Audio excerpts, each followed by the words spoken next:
Hello, folks, and welcome to the Vertigo Tea Party and Tea Time. Today, we will be talking about Valve allowing mod makers to charge for their mods in the Steam Workshop, starting with Skyrim, but this will supposedly expand out to other games depending on negotiations with the game developers.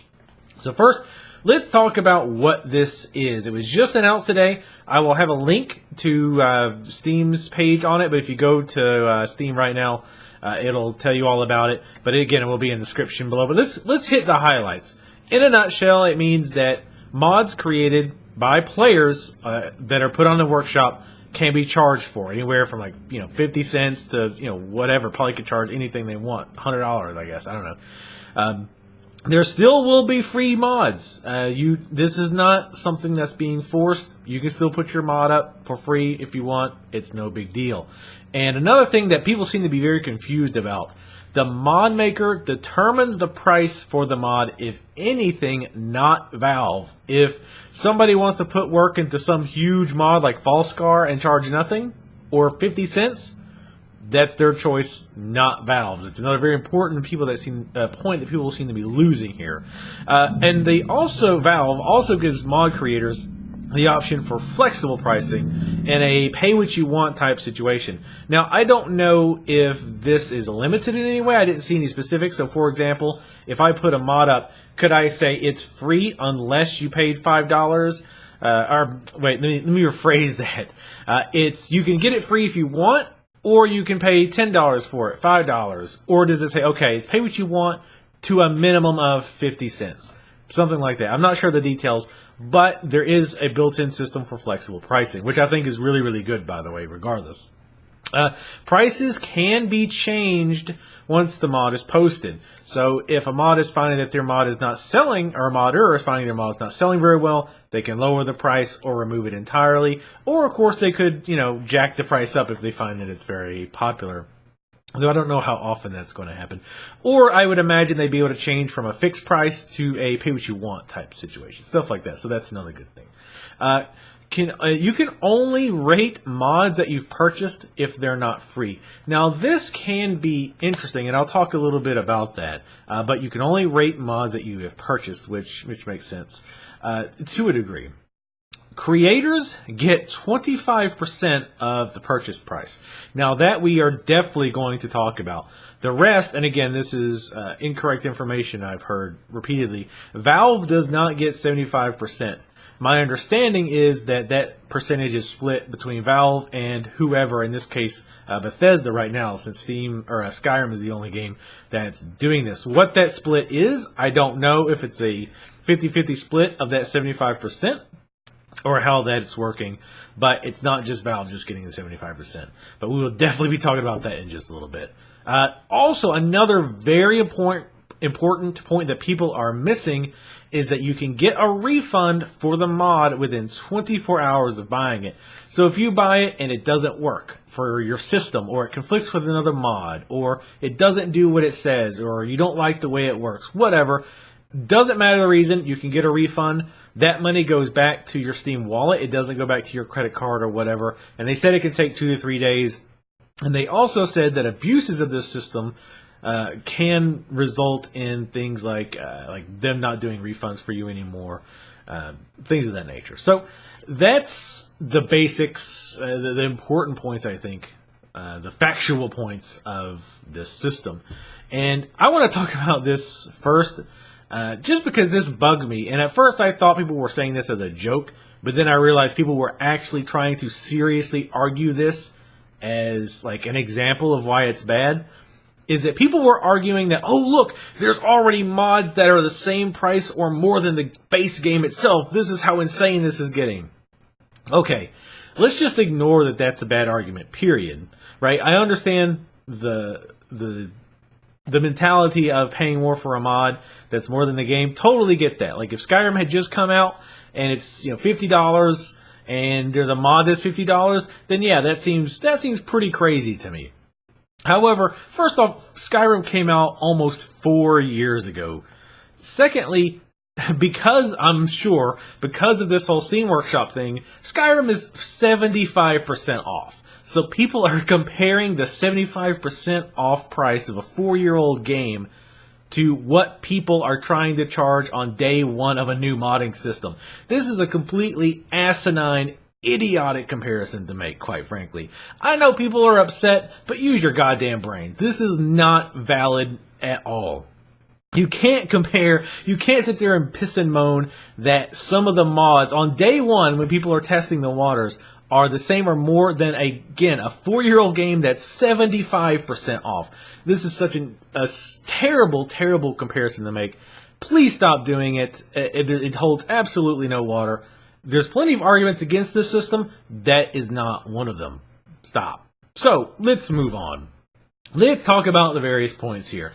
First of all, there could be some issues I could see rising with mods that use other mods to work. So what happens if, for example, I don't know, like the Better Bodies mod, like one of those that use improved body models, aka some of the nude mods, but there are non-nude better models out there. I've seen several times like off. I don't know if you would call them offshoots, but other models or other mods use that mod for their own workings, and I'm sure there's tons of other mods that do the same thing. How is that going to work? Now, from what I've seen from reading like a lot of the kind of like small print of this is, first of all, you can split the price. So if you're working on a team making a mod, or if you say, hey, I use so-and-so's mod, let's say I made like an add-on for Sky UI, the greatest user interface for Skyrim, which I'm sure all PC players probably already know this. But let's say I made an add-on for that, and I went to the creator or creators of Sky UI and said, "Hey, I want to charge $2 for this mod. Would it be okay if I did that using your work, but split it 50-50 with you, or 70-30 or whatever?" If they say yes, cool, I can go on, and when I upload it, I can say I get 50%, this user gets 50%, or I get 70%, this person gets 30%, however you want to do it. So that's the obvious, most upfront, honest way to do it. Of course, there's going to be more complex situations. Some cases where maybe somebody's using another mod, and either they're not aware of it, or they're using a mod that is being charged for, and they don't want to charge for their own mod, or vice versa. It's like somebody offered a free mod, and I make an offshoot of it, but I charge for it. That person might not be too thrilled that I'm making money off of their work. Valve does have a takedown system. So if I just, without asking, made a Sky UI modification that was basically Sky UI repackaged, but with a few extra tweaks, the creators could say, hey, this guy's not supposed to be doing this. We have the original. Take it down. And then Steam takes it down. Now, anyone who's done YouTube videos knows things are never that smooth when it comes to these kind of takedowns. So I think there's probably going to be some growing pains, some abuses of the DMCA system, while this kind of shimmies or settles into place, I guess would be the best way to say that. But I definitely see some heartache as far as that. Again, both valid uses of it and people abusing the system. So let's say I make the new Sky UI, we'll call it TUI, and I'll say, oh, Sky UI ripped me off, Valve, go take him down, and they mistakenly take his mod or their mod or whoever's mod down, even though I'm the one who copied them. Things like that. Again, I don't doubt stuff like that is probably going to happen, but we'll have to work it out. But there is a system in place to either share your revenue with someone who you shared the work with, either directly or indirectly, and there's a system to take down work if they're not sharing, or at least didn't get your permission before they re-uploaded the mod. Let's see. Also, another big thing, again, that I think is very important that people are either missed it, and they're furor to grab their pitchforks and run to the internet, because as usual, people have grossly overreacted to this. People are going nuts. Reddit is a real shithole right now with people saying, oh, it's the death of PC gaming and this is going to kill Steam and all this other ridiculous bullshit that almost certainly is not going to happen. So I tried to take a more balanced approach. I obviously have my own opinion, which we'll talk about, and that's probably pretty obvious already. But I try to be a little bit more obvious. Okay, let's look at this as a somewhat logical perspective. So anyway, the 24-hour refunds, I think, is a big deal. Now, 24 hours is a small window. I agree. I think it would be better if it was about 48. That gives you a little bit more time to get it installed, play around with it a bit, make sure it plays nice with other mods. Make sure it doesn't break other mods, things of that nature. So I think 48 hours would be better, but 24 hours is okay. And I don't think there's any excuse you need to get a refund. You just say, hey, I just want the refund. There's like a button, I think, in your inventory is where your mods that you purchased showed up. And there's supposed to be a refund button for those that are still eligible. And then you can put in the refund. Now, you cannot get a refund, at least currently, if 3 months down the road, this mod breaks because of a Skyrim update, or because of some other mod updates, or or whatever other reason it just stops working. You're up the creek on that. So that's going to be kind of a tricky situation, right? Because it would kind of suck to buy, Joe Bob's Cave Spelunking add-on, and then I don't even know if Bethesda is even doing updates to Skyrim anymore. But if they did, and it completely broke that mod so it doesn't work anymore, and if that mod creator has moved on, normally as it is now, it's like, well, it sucks, but I'll just turn the mod off. But now it's like, well, I paid money for this mod, and now it doesn't work, and I feel like it should. The other side of that coin is, of course, when you pay for any software like this, that's just kind of the risk you take of that happening. You're not going to get, for example, Oblivion's not going to do an Oblivion. Wait, let me do that again. Bethesda is not going to release a patch for Oblivion because Windows 7 doesn't do new update, and now Oblivion won't work at all. That's probably not going to happen. There's a lifespan, a supported lifespan for software. And obviously with mods, it's a lot more footloose and fancy-free because it's just some modder. It's not some company that's going to be held responsible, get bad PR from it, and all that kind of stuff. So there is a different dynamic, and these are things you need to keep in mind when you purchase a mod. I very much believe that people should be making their own decisions about this stuff, but that's why I support things like Kickstarter and Early Access. I think those are all great, but I also think you need to do your homework, and I think you need to understand there is that risk when you buy things like this. If you buy a mod, it's very possible that a week from now, it completely breaks and it doesn't work anymore. Now, of course, if this becomes a big problem, if mods are breaking all the time and the mod creators have, cashed out and, drove off in their private jet to their island that they're living on because they've made 25% of those revenues from the mods that they sold, then people are going to stop buying mods in general, I think. I mean, there's already a bit of a backlash against early access. I don't think it's huge right now, like a huge backlash. I think a decent amount of people still seem to be buying them. People still seem to be kicking in the Kickstarter, stuff like that. But again, if it keeps happening, people are going to say, well, I've been burned before, and I don't want that to happen again. So I'm not going to purchase more mods. And this could cause a problem for other mod creators. Sorry, I got something on my face. I can't get rid of it. I think it's my big nose. So yeah, it'll be interesting to watch it unfold, regardless. Another interesting thing that I thought about was the whole part about modding, the part about where you purchase a mod but you can't review it. What happens if I buy a mod, review it, and then get a refund? Does my review stay? Now, there's two sides of this argument. One, there's to say my review should stay, because what happens if I buy a mod and the mod creator's like, this does these great things, it greatly enhances your graphics and gives you tons of new dialogue options in town and does all this great stuff, and you log in and it doesn't do any of that. It's the graphics are like slightly better but not really great. You feel like he doctored the photos, or the mod creator like over exaggerated how many dialogue options. Basically you just feel like you didn't get what you wanted, or it just flat out doesn't work. The mod creator didn't respond to your emails, things like that. In that case, it's easy to argue, hey, I should be able to leave comments and say, hey, you guys need to be warned. This mod doesn't work. I feel like it's not as promised. whatever. That's a very valid use of being able to review and keeping that review up after you have gotten your refund. The flip side of that argument is, let's say I want to leave nasty comments because I don't like this mod creator.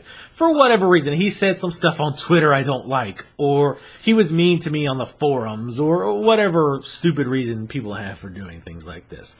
I buy the mod, immediately put up a bad review saying this doesn't work, it crashed my computers and corrupted my save files, and my cat died immediately afterwards. And then you just get a refund. And then if he makes another mod, you do the same thing again. You leave bad comments, etc. That could be an abuse of the system. To be honest, while I think I could definitely see people doing that, I could see people abusing the system like that. One, I don't think a lot of people would be doing that in general. And two, not quite. Valve does state that if they feel you're abusing the review system, they'll take, not abusing the review system, abusing the refund policy, that they might take action. Now, Valve doesn't have a great reputation for good customer service. So you convincing them via whatever hands-off system that they use that this one person is abusing the system to give you crap, I mean, that's up in the air. Probably not great unless Valve really ups their support game. From what I've heard, I never dealt with them, but I've heard it's pretty abysmal. So that like I say, that could happen. That negative scenario could happen. But I feel like, again, you could technically get that person kicked, like either banned or not allowed to do refunds at the very least anymore, and have their reviews removed, or and I just don't see people doing that a whole lot, to be honest. I think you should almost certainly keep your reviews up for sure if you get a refund. Anyway, so another question: will this hurt sites like Skyrim Nexus? So of course, one of the things people were talking about is like, oh well, if you're charging over here, I'm just going to run over to Skyrim Nexus and get my mods. I haven't tested this or checked this out myself, but apparently several mod developers have already removed their mods from Skyrim Nexus, and either because they've put it on the workshop for sale, or maybe because they're anticipating doing so. This could be, I don't know if it's a problem per se. The only problem is you can't get that mod anymore without paying for it. And of course, it's been brought up, well, what about wares? Like, can you imagine pirating mods? Like, how weird would that be? I could see that happening. I don't know if Valve has a way of preventing that, really. I don't know how they would, but I'm not that knowledgeable about how all that works in the background, so maybe they have a way to try to catch that. But yes, you could see wares sites for that type of thing. But yeah, I'm completely lost my track of thought there. What were we talking about? Oh yeah, Skyrim Nexus. So, or sites like it, but honestly, Skyrim Nexus, that's where everybody goes. So yes, it definitely could hurt them. I could definitely see that because, like I said, because frankly, let's be honest, if you're going to charge for your mod, why would you leave it on Skyrim Nexus for it to people to get it free?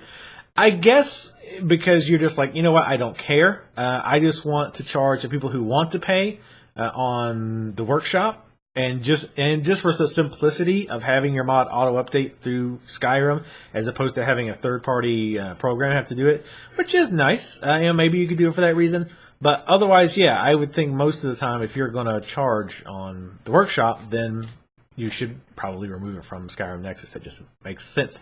And yes, this absolutely could hurt Skyrim Nexus. Or it could, well, I was going to say it could work for their favor. Because there'll be a haven of all mods on Skyrim Nexus are going to be free, right? But then again, you can still search specifically for free mods on Steam. Like there's a checkbox that says, only free or only charge mods. So you can, if you just want to ignore it, uncheck the paid checkbox, and you'll never even see those mods in your search results. So it's turn offable there. So the only way I could see this helping Nexus is if I were them, my angle would be, okay, we're going to start focusing and highlighting mods that do stuff that's similar to the ones that people are charging for, but are free. So let's say the guy, gal, people's team, whatever that makes Sky UI, they start charging $5 for it. And people are like, oh, I want a free version. And somebody makes, I don't know, Fly UI. And it's similar, obviously not ripped off, but similar in how it works. You highlight that and say, hey, this is where to get a similar mod, and make it easier for people to find mods that are like, did you like Sky UI? Then try Fly UI. It's free, whatever. You know how like you can go to the grocery store and you see like the generic version of a cereal, and it's like, this is just like Cookie Crisp, except this is Chewy Crisp. It's like barely any difference at all, and make sure it compares it to the actual one they're ripping off. So I could see them getting profitable from that. Otherwise, yeah, I could see that definitely hurting them. Here's the thing. I'm definitely more in the pro-capitalism, let people make their own decisions. If you don't like it, don't buy it camp for the most part. And I think that's true here. If you don't like it, don't buy the mods that charge. I understand why people don't like the idea of having a cost for the mods. But if you really want to send a signal, don't buy the damn mods. Simple. Like, think of it this way. If enough people are pissed and they don't want to pay for mods, they think they shouldn't have to pay for these mods that people spent all this time on and created, then they won't buy them, and then these people will put these mods up and they won't sell well. And on top of only getting 25%, if I was a mod creator, again, speaking for just myself, and I'm like, yeah, you know what? I want people to use this because I think it's cool that people are using my mod, that they like it, that they're commenting and say they enjoyed it, and whatever. I want people to use it, but at the same time, I think, okay, well, I spent 30 hours making it or whatever. I would like, $2 out of it. That would be cool. Well, if people aren't buying it, if not many people are buying it, and I'm only getting 25% of that cut, then I might say, you know what? Screw this. I'm either going to charge 50 cents for it, or I'm just going to say, screw it. I'm going to throw it up for free, or I'm going to say, pay what you want. So you might see that happen. You might see people throw mods up and lower the price or remove the price entirely because people are not buying it. But the thing is, if people want to buy it, if people feel that the creators of these mods deserve their financial support in this way and enough do it, then those people are probably going to keep charging for it. And the side effect of that is that this could actually be beneficial in that it could draw more people into the modding community. And you may say, well, that's shitty. Like, I don't want people who mod for money. Like, that's dirty. That's wrong. You need to get, people will get way too hung up on this whole idea. Like, if you do something for money, it's automatically tainted. It's automatically bad. It's not bad. Money is a fantastic motivator. Obviously, this can and often does get abused. I'm not naive. I'm well aware of this. And it's one of my hesitations to a system like this. Obviously, worrying about this becoming kind of a cash cow for people wanting to just milk it and, charge outrageous prices for these mods that I feel like I really need to really enjoy Skyrim or whatever game. I definitely could see the potential negative in that. But there's also a lot of positives, and I like to think a lot of times these markets will regulate themselves. If people are charging ridiculous prices for these mods, or if the mods are crap and overpriced and all this other stuff, people are not going to buy it. People are going to leave bad reviews if they do buy it, assuming the review stays up when they get a refund, if they get the refund, and people will just stop using that mod. So I'd like to think the system will kind of take care of itself to an extent. Now, of course, the counter argument to that is, well, look at all these shitty mobile games that have all these microtransactions that are just, frankly, crapware with, that are appealing to basic human emotions and addictions and making tons of money. Look at that. That's a great counterpoint. I would not want to see something like that happen with the mod community, where every halfway decent mod is $5 to buy. I don't think that's going to happen, but we'll see, especially because how many people do you know that have 20, 30, 40, 100 Skyrim mods? you're obviously going to have a whole lot less. And of course, a lot of them probably aren't going to charge. But even at $1 and $2 a piece, 10 mods at $2 a piece is, that alone is $20, right? And, that's just, lowballing it. Again, it's going to be interesting to see this play out. And I'll probably say that a few times, but I think it will be. And I think, obviously, initially, we're going to see it's going to be crazy. People are going to be charging crazy prices. The market's going to be flooded with all these shitty mods that people are thinking, I'm going to get rich selling this mod that turns on God mode. But then realize they don't make much money when 50 other people had the same exact deal that they did. And they're charging 50 cents or whatever the minimum is. But I think that I think it's good because I think it will draw in new people. And yes, drawing in new people will also create the flood of crapware, shitty mods, overpriced mods, but I think it will also give motivation to some people who might have maybe dabbled with mods, like maybe who made really good ones but didn't have that much time to do it. If they can make enough money with it, maybe it's something they can justify spending more time on and upgrading. How many mods have fell into complete disuse or just don't work because the mod makers are like, well, I've spent all this time on it and I love it, but at the same time, it's hard to justify spending more and more time fixing bugs that crop up, adding new features, things like that. Again, money is a great motivator. Money does not automatically corrupt. Making money is not automatically negative. It can be, hey, cool, now, I can justify spending an extra 10 hours a week or 5 hours a week cleaning up this mod, making it better, adding stuff that people have requested, things of that nature.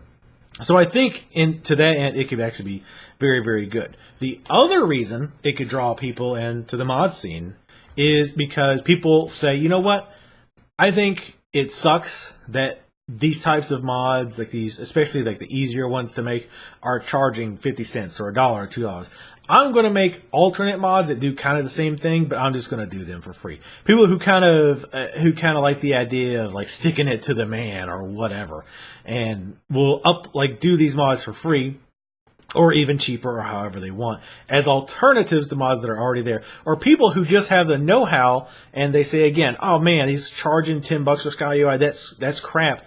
I'm going to go ahead and build my own, and just use it. And if, hey, I actually found out I like doing this, or it's really actually damn good, I'm going to just throw it out there for free to people to use, or cheaper, or whatever. So I think it could definitely draw more people into the modding scene. And overall, while there would be some negatives with it, would mostly be a positive. Obviously, more modders is a good thing, especially because they might spread to other games as well.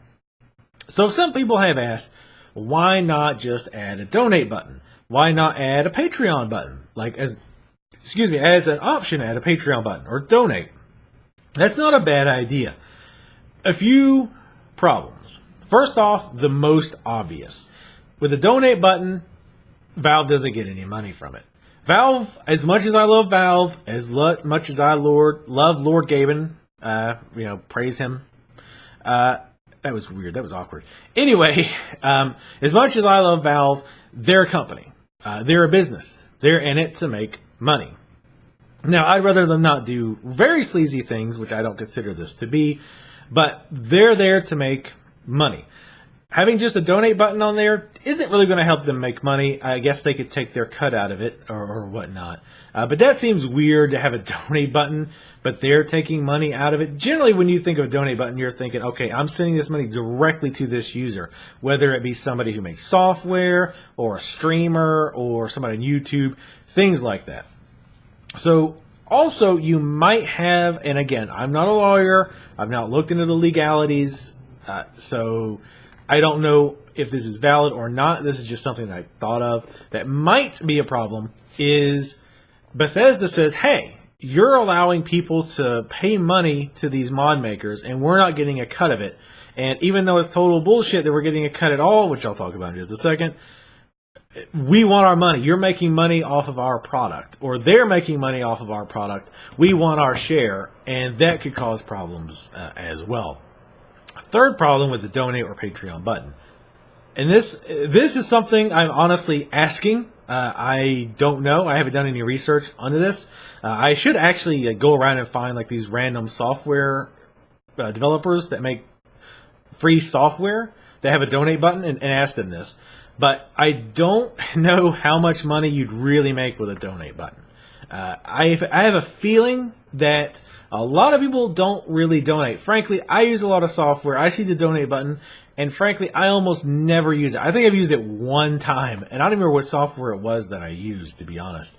But honestly, I haven't done it. I should. I should know better, and I should throw a couple bucks their way, but I don't. I think the same thing would happen with mods. If there was a donate button, 99% of people would just ignore it. Again, this is speculation on my part. I haven't done any research talking to like software developers and things like that have donate buttons and find out how many people actually donate and how much they donate. It might be a significant amount. And another pro in the corner of donate buttons is that the money goes straight to the developer of the mod. So let's think of it this way. Let's say that, I don't know, I'm trying to think of a way to word this, but let's say that I'm charging $5 for a mod. Easy round number. But I only get, 25% of that. But let's say if I have a donate button there, I make 4 times as much money, or even 5 times as much. Even though very few people donate, the people who do are very generous and tend to donate, $10, $20, $50 or something along those lines. Then in that case, especially considering you're only making 25% from the sale of the mod itself per sale, it might work out that you make the same or even more money from a donate button. Again, I can't speak knowledgeably to that because I don't know how many people use that. Now, and I know somebody would. Somebody's already mentioned that, well, no, don't you ever watch Twitch streams, right? And they have a donate button, and these big streamers, people get, huge donations all the time, $10, $20, $30, $100 or more, quite frankly, quite honestly, with some of these bigger streams. So that proves that people donate. I don't think that's an apt comparison. The main reason is because, and not to get too off topic, but when somebody donates to a Twitch streamer, in my opinion, I think a lot of that is because, one, you're donating to a live person in that you're watching them, you're seeing them. It's more personable. It's an actual human, right? Obviously, a person or persons develop software that you donate to, but when you're talking, I'm scratching my face like crazy today. Sorry about that. But when you're watching a streamer, in my opinion, I think you see that person, and again, it's more of I'm donating to this guy or this gal who's doing this thing. Another part of it is that you see their reactions when you put in the donation. They say your name and they're like, oh, hey, thanks a lot for that, $10. And now streamers have even capitalized on that. So when people donate, there's like flashy stuff that comes up and it plays a noise and all this. So there's that feedback from, hey, I gave money and, oh, my name showed up in lights for a few seconds and the streamer talked about me and thanked me and, and that's just a cool experience, as opposed to donate software and you get maybe like a generic email that says, hey, thanks for donating. I really appreciate it. I think on that level, I think people are way more apt to donate to when they see a person. Again, I haven't done any, studies on that, but to me, that's common sense. Again, if somebody knows a lot more about the technicals of who donates and how much for various software and stuff, I'd be curious. But yeah, I don't think the streamers would be a good example because, like I said, I think they would make more on average, both in how many people donate and how much they donate than, say, some random add-on would make. So I talked about this a little bit before, but flood of crapware, yes, we're going to see it. We're going to see a lot of crappy, shitty mods with 50 cent, $1, $2 charges. That's just going to be the way it is for a little bit. Good or bad, that sucks. I mean, that sucks whether you like this change or not, or you're neutral to it. We're almost certainly going to see that. I think mods do have to be approved, but I doubt there's very much quality control, if any. It's probably just enough to make sure they're not obvious ripoffs, like, again, just re-uploading Sky UI under a slightly different name, things like that. Other than that, yes, we're going to see a ton of crapware flood the market. oh well, just it's ignored, and it'll float to the bottom, and people will get bored with it when they realize that the 25th upload of your head being on fire or having permanent God mode is not getting them any downloads or any money. So let's talk about the percentage now. Obviously, so if it's not been obvious, I am overall in support of this change. I think it's cool that mod creators can now make money. I think it's cool that they get a financial reward from doing good mods, from updating their mods, keeping them updated, and continuing to produce new ones, things like that. I think it's good that they had the possibility of making money. And it struck me today because I talk a lot about Sky UI because in my mind that's kind of a pinnacle mod to go to. Because it's so well done. It had a lot of updates. I don't know if he still updates it or not. And it's just amazing. Like, it drastically changes your Skyrim experience. And I promise this isn't like a marketing video for Sky UI. But it's basically my go-to mod that I mentioned just because I like it so much and because it makes a big change. So, I think it's great that person, and I think it struck me today that I've never thought, so hey, I should find out who made that and donate to them because it's such a damn good mod that I'd love them to have money. That occurred to me today, and I thought, I should do that. So I think it's great that these mod creators can make money from the work that they're putting in, and if they're really, really good at it, they could even make a living making mods. That would be pretty badass. But let's talk about this percentage. The mod creators, to my understanding, and the information I have, because it's not on Valve's site, is that the creators get 25%. This is complete horseshit if it's true. The mod creators should get absolutely no less than 50%. Absolutely no less. And it is an insult, a fucking insult, that you give them 25%. Now, I understand you're dealing with Bethesda, who is owned by ZeniMax, which is an incredibly skeezy as fuck company. But I think Valve should take the hit here and say, okay, Bethesda, aka ZeniMax, is being incredibly greedy. They want 40%. So we'll take 5%. And we'll let the creator have whatever is left. I mean, unless, of course, ZeniMax said, hey, we want 70% or whatever, which I wouldn't put it past them. But regardless, I think that's a completely absurd percentage. I think the percentages should be, in my opinion, creator gets 75%. The mod creator gets 75%. Valve gets 25%. Developer gets fucking 0%. I'm going to try my best not to get off topic here because I could rant about this. They don't deserve any of the money for this mod. They are getting people are buying the base game. How many people bought Skyrim on PC specifically because of the mods? I tell anybody who's bought Skyrim on console or considering it that you're insane to consider it. Because Skyrim with mods is such an absolutely all-around better experience that it's ludicrous to buy it on consoles unless your PC can't handle it, which that's a whole nother thing. And there's a billion side debates we could have about, modders make Skyrim playable, which I don't agree with. But again, not getting into that. But also, the more modders you have making good mods, making a variety of mods, gets people wanting to get your game. It's like, for example, Crusader Kings 2. That looked like a fun game. When I found out you could do Game of Thrones in that game, I was like, hell yes. I went from maybe to, oh shit, I really want that game now. It can really help sell your game. So you're going to make more from the sales as well. And I'm really restraining myself not to go off on why I don't think they should. When I buy, I have a little Nexus 7 phone.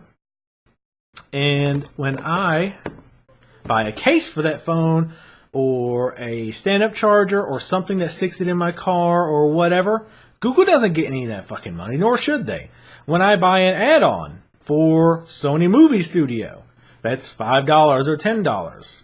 Sony doesn't, as far as I know, Sony doesn't get any of that money. Why should they? They don't have anything to do with this mod. Yes, I had to have Movie Studio to get the mod to work, but this is a bonus to using Movie Studio. Why in God's green earth should they make any money from something they had nothing to do with other than the base package? So they shouldn't be getting jack shit. So the fact that they are getting a significant portion from what should be going to modders, I think is crap. Now, the good thing about that, the only good thing I see about that, is now more game developers may be more inclined to include mod support. Because a lot of times getting mod support is like pulling teeth on these developers. But if they know they can make a little bit of money on the side if they implement it, this might encourage them to have mods, which, again, helps the mod community, helps the player community.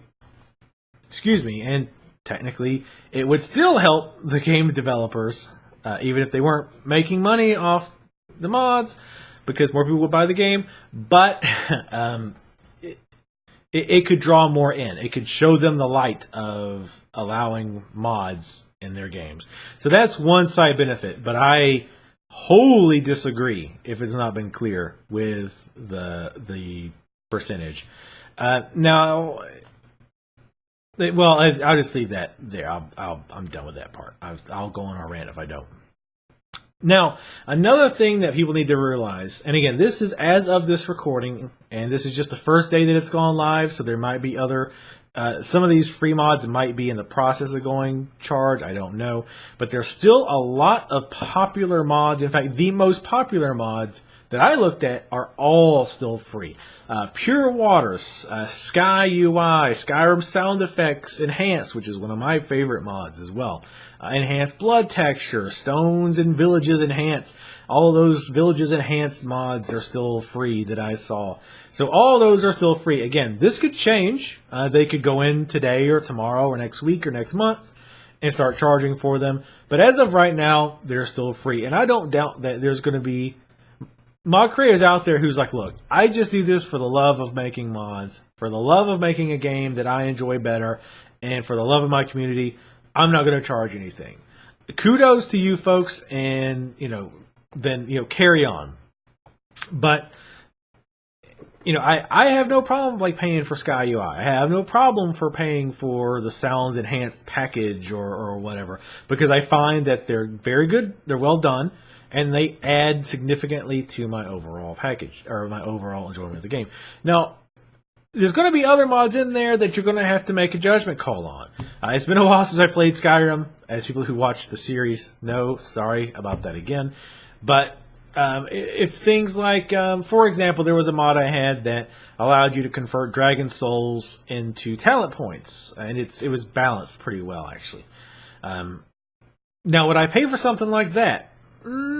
Maybe. Would I pay for a mod that makes, certain items lighter? Things like that. Would I pay, 50 cents for it? Okay, sure. Why not? And of course, those microtransactions can add up, as the free-to-play games market has very much figured out, and much to the chagrin of many parents who just give their children free reins to their smartphones. But again, that's your responsibility. That's your responsibility to measure how much you're spending on these mods, and it's your responsibility to find out how good these mods are. Now, of course, again, you might buy the mod and 48 hours later it goes to pot. Again, Bethesda does an update, breaks the mod maker's like, I don't care, I don't feel like updating. You're up the creek, and it would suck if that happened. But you might want to make a note of that mod developer and never buy from them again. And again, I think that's just part of the chance you take when you do that. And a lot of people don't like to take in that chance, and I understand that.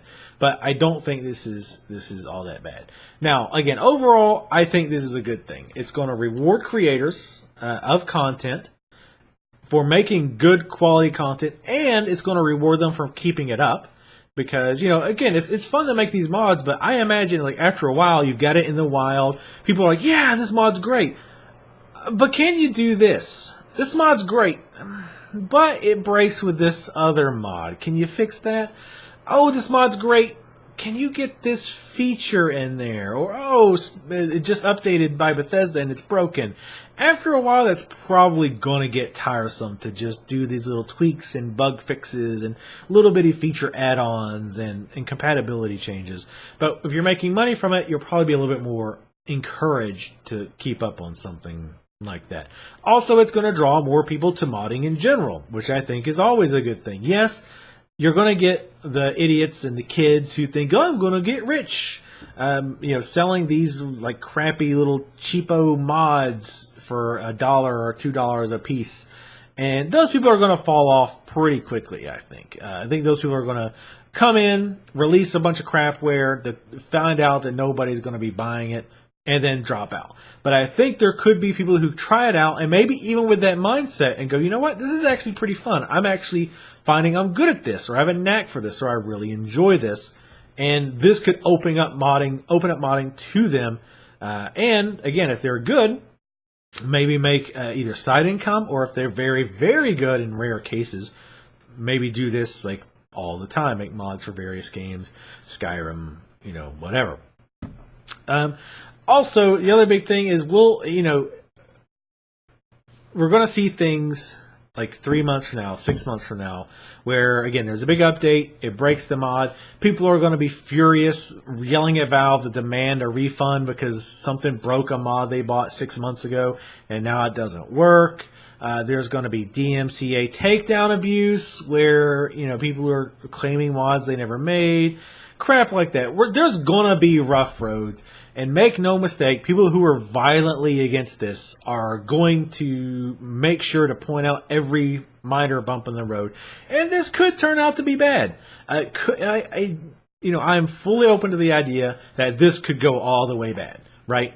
This could, like, let's say people do buy all those crapware mods. Like, oh, this makes my dragon armor, like, fiery with green spikes for 99 cents. Or this is like, you know, God mode for 99 cents. And people just keep buying up these crappy mods, and the market gets flooded with all these shitty garbage mods. And, you know, every mod creator is like, ooh, like, well, if they're charging 99 cents for that, I can charge 20 for Sky UI and things like that. Yes, that absolutely can happen. The potential of money absolutely could cause problems. It could corrupt. Look at the abuse of things like DLC by EA and other companies. So yes, it absolutely could go south. But at the very least, I think you should go in with an open mind. And for God's sakes, don't say stupid shit like, this is the end of PC gaming, and fuck you, Gabe, and fuck you, Valve. Like, come on, like, try to be reasonable. Watch how it goes, and if you don't like it, don't buy any mods. Don't buy any mods. And yes, it might suck that some of your favorite mods are now behind a paywall of sorts. Oh well, look for alternatives. Find alternatives that do something similar. And if you can't find, here's another thing to think about. If you can't find an alternative to a mod you really like, that probably means that a lot of work went into that mod, and maybe it's okay that they make a little bit of money. Sky UI, how many good alternatives to Sky UI are there? Again, this is an honest question. I honestly don't know. But back when I was looking, I think there was like one or two others that were kind of popular, but I didn't like any of them. I didn't like the look of any of them anywhere near as much as I liked Sky. And I swear to God, they're not paying me to pimp their mod. I just think it's really damn good. And I think I said from the start in my Skyrim Let's Play that Bethesda needs to hire that guy, gal, or persons with the quickness. But yeah, if you can't find cheap or free alternatives, it's probably because that mod was difficult to create. And if it's not that difficult, maybe it's time for you to dig into it. Maybe it's time for you to learn to do mods. It might not be that difficult for you to do. I don't know. And again, I understand, like, look, I don't have time to make mods. I'm not interested in making mods. I just want to play the damn game with my mods. Again, I totally get that. I understand. But relax. Like, let's see where this goes. I don't think this is going to be the apocalypse. This is not going to be the death of Steam. It's not going to be the death of Valve. It's not going to be the death of PC gaming. And it could be bad, but I think overall the positives will outweigh the negatives. But that is my thoughts on the whole Steam pay for mods thing. Again, I will have a link to their page that describes what it's about in the description below if you want to read it yourself. It's not a whole lot, but if you're interested, you can check it out there. And two, real quick, just to kind of hit up on the prices, I meant to do that before. But if I go, I'm actually looking at the mods now. If I do like free mods or paid mods, you've got, some of these are kind of silly overpriced. Like Alyssa the Wandering Rogue. Well, she does have like 600 lines of dialogue, I guess. Wow. She's $5. I need for food, water, and sleep. I think it's more of a like a make it harder type game. Like it requires you to get food and water. That's $4. Female high cloth mage armor is 75 cents. There's a lambda locator, and it looks like it gives you like Half-Life armor or something. It's 49 cents. I mean, this kind of stuff is mostly skippable. Now, the most expensive one that they have so far, and there's not many yet. There's actually only 19 so far. So obviously there's going to be a lot more of these. But the most expensive one is Midas Magic Gold Edition, which is $6. That does seem a little pricey, but again, I think the market should speak. If people don't buy it, then the guy either just nobody uses that mod, or he lowers the price, or he gets rid of the price entirely. Again, I've played a mage in my recent playthrough. They added a ton of different cool spells. I might not use them all, but there's a lot of really neat spells in there. I'd have no problem charging or paying maybe $2, $3 at most for something like that. That obviously took a lot of tweaking and playing with and all that. I have no problem with that. But, anyway, you just kind of approach it on your own, but at least be logical, use rational arguments, give it a chance, be open-minded, and let's see how it works out. Anyway, thank you guys for watching. Make sure to leave comments in the comment section below. If you'd like to see more discussion videos and Let's Plays and reviews and Let's Tries and all kinds of stuff, make sure to subscribe. Follow me on Twitter, and I'll see you next time.